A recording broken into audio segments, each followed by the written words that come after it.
kita pengen tadabbur ayat supaya bisa healing perasaan kita yang sedang terluka, healing tentang beban kita. Gimana cara biar kita tuh, kalau bahasa terapis tuh rilis beban, masalah, curhat supaya rilis gitu kan, rilis curhat. Oke, itu salah satu metode. Terus apa metode lain untuk kita rilis atau kita bisa healing dengan ayat-ayat Al-Quran? Tadabbur. Jadi ada tafakkur, ada tadabbur, ada terapi. Islam itu banyak banget hal-hal yang bagus, tapi tidak ada yang lebih indah dan lebih tepat dan lebih efektif daripada terapi dengan tadabbur Al-Quran. Bukan hanya baca, tapi tadabbur Al-Quran. Menghayati, memahami pesan-pesan Allah di dalam Al-Quran. Makanya ketika Nabi punya masalah, obatnya Al-Quran. Itulah kenapa di dalam Al-Quran Allah menyebutnya wasyifa'un lima fis sudur. Dia itu obat, penyembuh, bahkan bukan obat. Kalau obat itu dawa, kalau syifa penyembuh. Dawa belum tentu sembuh, bisa sembuh bisa enggak. Tapi kalau syifa ya udah pasti sembuh. Maka Allah menyebutkan Al-Quran itu sebagai bukan dawa, tapi disebutkan sebagai syifaun lima fis sudur, obat hati, obat jiwa, obat mental. Walaupun banyak ulama menganggap bahwa dia juga bisa menjadi obat fisik, dan saya percaya itu. Tetapi yang lebih dahsyat lagi adalah dia memang obat mental.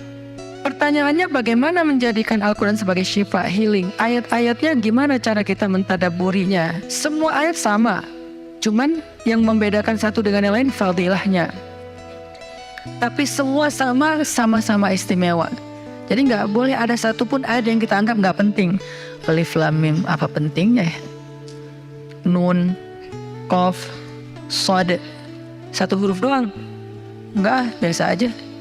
Sehingga kita ngerasa membaca ayat itu nggak terlalu istimewa. Sama, satu huruf pun itu istimewa di Al-Quran. Kan kata Nabi satu huruf seperti 10 kebaikan.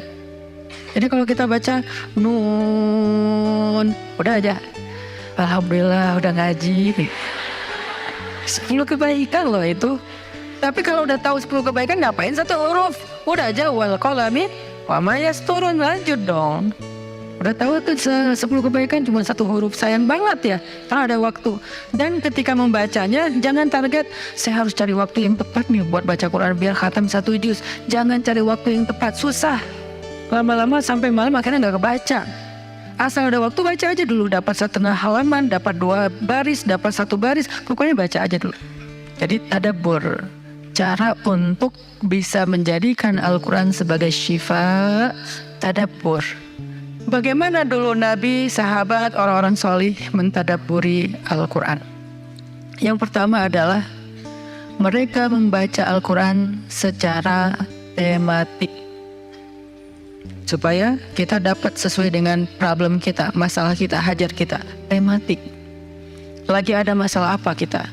Karena ayat Al-Quran turun kepada Nabi pun secara tematik, secara kontekstual. Apa yang dialami Nabi, itulah ayatnya. Al-Quran tidak turun sekaligus kepada Nabi, turun sekaligusnya itu di Lauhul Mahfuz. Lalu sampai kepada Nabi berangsur-angsur selama 23 tahun. Kenapa berangsur-angsur, Ustaz? Dan kenapa nggak urut? Turunnya yang pertama adalah Al-Fatihah dan Al-Alaq. Kenapa sekarang Al-Fatihah lalu Al-Baqarah?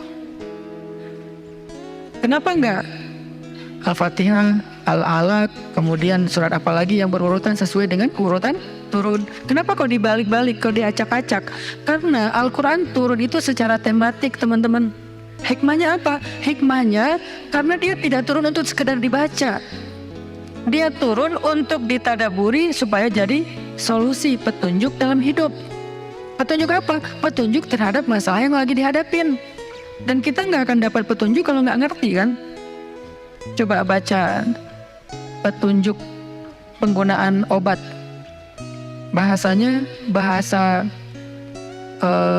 bahasa Thailand misalnya. Banyak kap-kapnya. Susah kan kita?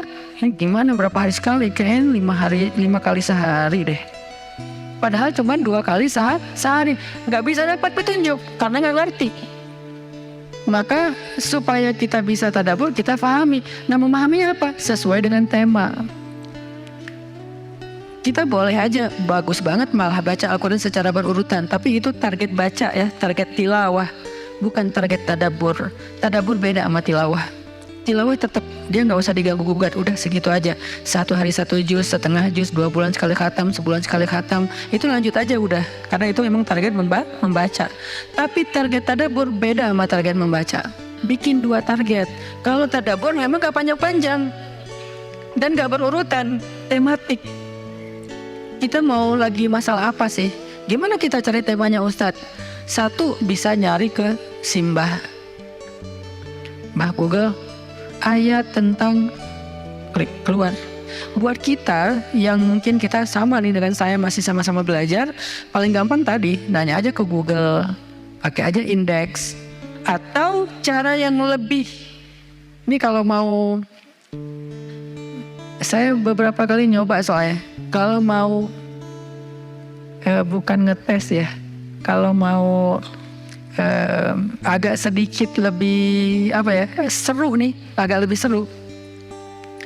Tapi kalau belum berhasil jangan salahin saya ya. Kalau agak lebih seru nih, saya suka gini, pegang Quran, lagi ada masalah nih, Bismillah, ayatnya pas, wah ini saya banget nih. Bisa kayak gitu juga metodenya. Jadi kayak minta dibimbing sama Allah aja gitu. Tapi kadang-kadang dapat ayatnya tuh nggak sesuai tema saya, Ustaz, kata kita. Padahal kata Allah, ini yang kamu butuhin tuh ini nih. Bisa gitu juga dengan syarat membukanya pakai Bismillah, bukan membuka yang itu ya Allah ya, yang itu ya. Jangan maksa. Allah lebih tahu. Bismillah. Ayatnya tentang makanan. Oh mungkin kita masalahnya emang masalah berat badan mungkin, atau masalah mubazir mungkin, sehingga merembet kemana-mana. Allahu alam. Tapi kalau mau lebih jelas ya udah cari pakai yang tadi, dapat ayatnya secara tematik.